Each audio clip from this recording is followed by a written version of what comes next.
Desde o início do jornal nós estamos falando sobre os casos, da variante Delta. E aí está falando mais de 100 casos. Na verdade, para ser mais preciso, 135 casos no Brasil que estão preocupando as pessoas. Esses casos foram registrados aqui no país.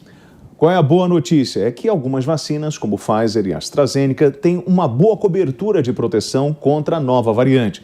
Para explicar esse tema, nós recebemos aqui no Jornal da Manhã, segunda edição, o Dr. Hélio Baca, médico infectologista do Hospital Israelita Albert Einstein e mestre e doutor em doenças infecciosas. Doutor, muito bom dia. O que nós estamos percebendo... Bom dia, William. Bom dia, doutor. O que o senhor está percebendo nesse trabalho de campo é que realmente a gente está tendo uma boa resposta da vacina que nós temos em relação à chegada dessa nova cepa? A nossa cepa Gama está agora em disputa com a cepa indiana, a cepa Delta. Nós temos uma expectativa de que isso pode ser importante nas próximas semanas.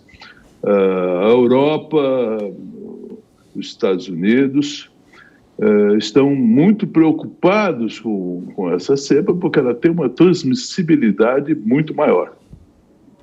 Ela, inclusive, tem uma transmissibilidade maior do que a nossa cepa Gama. Isso vai estar agora, nas próximas semanas, sendo estudado aqui na nossa terra. Porque até agora nós temos poucos casos, mas há experiência nos outros países de que isso pode crescer muito rapidamente. Ou seja, nós temos que ter uma política para enfrentamento dessa cepa, que já está entre nós. Essa política... nós temos que aprender com os europeus. Os europeus tiveram que voltar atrás em vários avanços em termos de política, de comportamento do uso de máscara. A Itália, que tinha suspenso a máscara em ambiente público, voltou atrás, a eventos deixaram de ser feitos. Por quê? Porque a cepa Delta coloca uma nova nuance na epidemia nos lugares aonde chegou. Doutor, muito bom dia. Mariana Fante falando. 5 estados aqui do Brasil decidiram antecipar a segunda dose da vacina que é aplicada. São Paulo não está entre elas, nem Rio de Janeiro. O senhor acredita que deveriam estar, o senhor acredita que o estado de São Paulo, Rio de Janeiro, estados maiores deveriam acompanhar essa mesma tendência? E mais que isso, não só antecipar a segunda dose, mas o senhor acredita na eficácia e na real implementação da terceira dose que tanto vem sendo falado? Você me fez várias questões complexas. Desculpe. O cálculo disso é um cálculo que nós temos vários parâmetros a serem estudados. Uma coisa, primeiro, a segunda dose é importante, é fundamental. É importante o maior número de pessoas terem a primeira dose, é importante. É importante a situação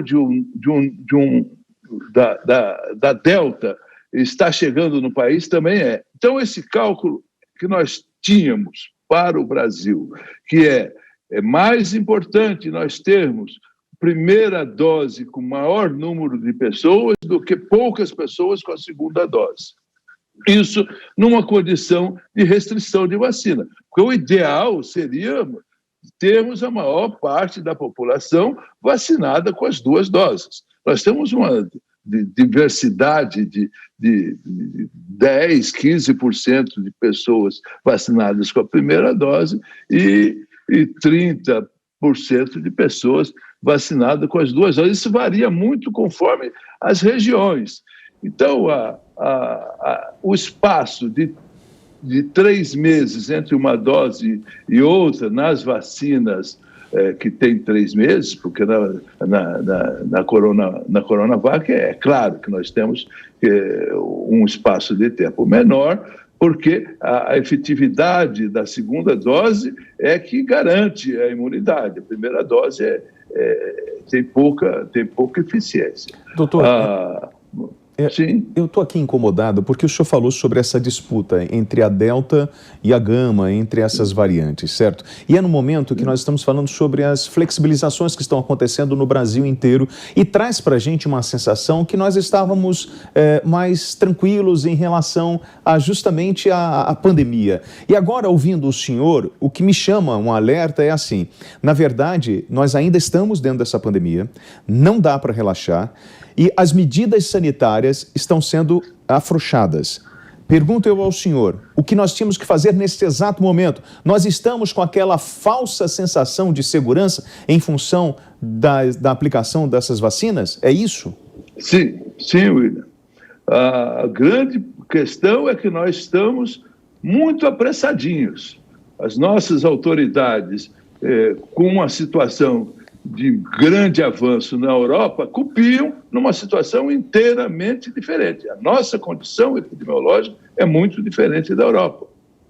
E nós temos que, primeiro, vacinar o maior número possível de pessoas e, segundo, garantir o isolamento social de forma a enfrentarmos esse tempo que nós temos de imunidade restrita e a chegada da cepa Delta.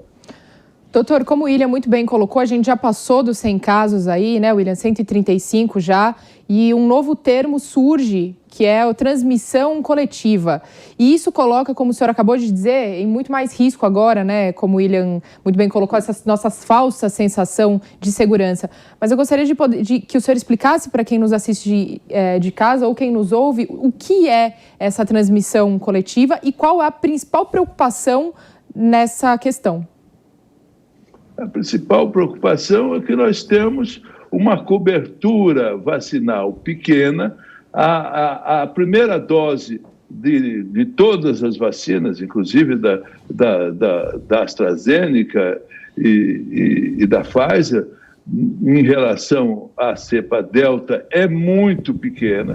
A segunda dose é que garante essa segurança, enfrentar a cepa Delta. Nós temos uma abertura, um relaxamento do comportamento de isolamento social. Nós temos um retorno a várias atividades, a quase a normalidade. Nós temos um transporte público que se parece a uma pocilga respiratória, onde se coloca um número acima da capacidade de termos segurança nesse transporte.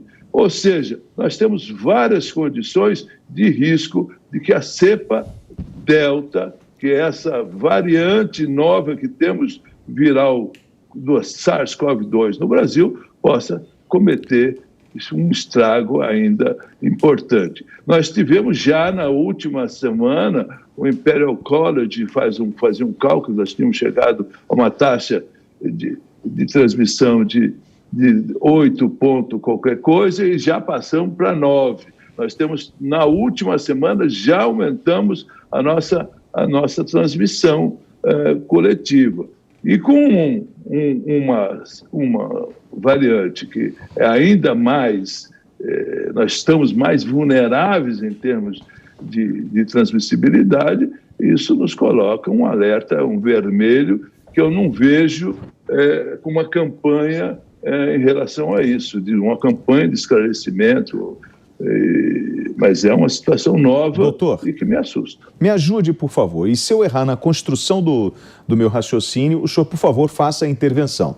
Nós temos 135 casos confirmados no Brasil e nós temos 5 mortos. Isso dá uma taxa de letalidade de 3,7%, superior à cepa anterior, que batia 2,6%, 2,7%.